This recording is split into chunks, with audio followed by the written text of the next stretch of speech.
রে কই রে তুই রে তুই দাঁড়াস হ্যাঁ বাবা, শরীরে ভালো না বাবা, জ্বর কাশ। তাহলে এমনি ঘুমাইনা থেকে ডাক্তার করে ফোন কর তোর জিগা কিতা কয় জোস্তা যা এমনি বই থাকলে কি হইব নি আমি ভাবছিলাম তোর গাড়িটা করাম। আচ্ছা তুই ফোন কর, আমি কি গাড়িটা করি। হ্যাঁ জোসনি ফোন করিস তুই কিন্তু। মোবাইলটা জানি কই রাখলাম।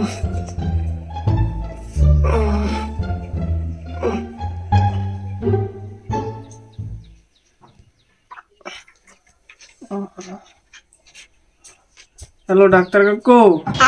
হ্যাঁ দীপু বলো কি হয়েছে? ও কাকু কইতেছিলাম যে আমার তো শরীরটা ভালো না, বুঝনি, খুব খারাপ। মানে আমি কিতা করতাম মনে। তোমার কি হয়েছে তোমার?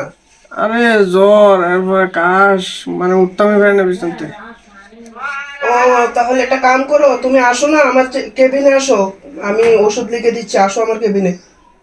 ও আর কাকু কইতেছিলাম যে আমার তো শরীরটা ভালো না। হ্যাঁ তো আজকে যাইতাম না, শরীরটা ভালো হইব যেদিন আর এদিন আমু। হ্যাঁ শরীরটা ভালো না হলে গায়ে যাইতাম না আজকে আমি।